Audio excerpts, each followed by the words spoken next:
Welcome to iGod Today. I'm Father Sonny Sebastian, a Divine Word missionary priest. Nice to share this reflection with you today.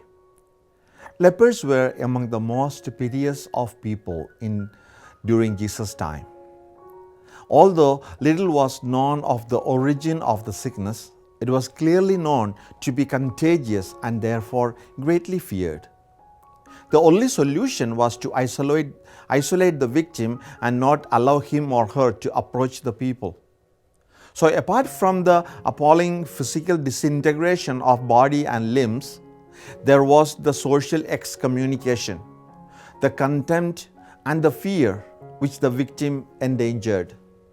What was probably even more tragic was that many who were branded as lepers were suffering from some other ailment which may not have been contagious at all, such as ulcers or other skin diseases, because the room for a wrong diagnosis was huge, as the diagnosis was conducted by the priest who did not have any knowledge of the medicine of that time.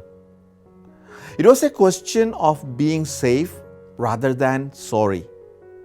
The leper in the story indicates his great faith and trust in Jesus, a necessary and sufficient condition for healing in the gospel. If you wish, you can make me, he says, clean. He knows this because he has undoubtedly seen or heard of what others have experienced.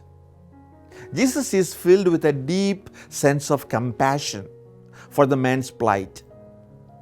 And in doing so, Jesus does the unthinkable.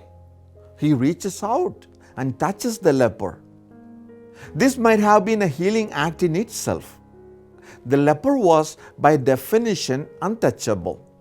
I do will it, says Jesus, be made clean. The man is immediately healed. But that is not the end of the story, because the man has still to be reintegrated into the community. This is the second part of the healing process. He is told to go to the priest to make the customary offering of thanksgiving. The priest will examine him and then pronounce him fit to enter the society. He is also told not to say anything to anyone about it. Jesus wanted no sensationalism. But how could the man refrain from telling everybody about his wonderful experience of coming in contact with the person of Jesus? He becomes an ardent evangelizer, a spreader of good news, something we are all called to be and called to do. What's the outcome of our knowing, our experiencing Jesus? How come we do not have the enthusiasm and ardent love of this man, this leper? It is worth noting that the experience was the result of his first having been the victim of a terrible cross, a terrible disease. It is often in our crosses that grace appears. Do we treat everyone equally and with respect?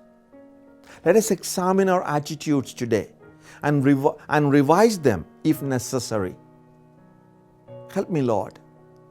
Help me to be compassionate and understanding towards my brothers and my sisters and be a loving, caring person. Amen.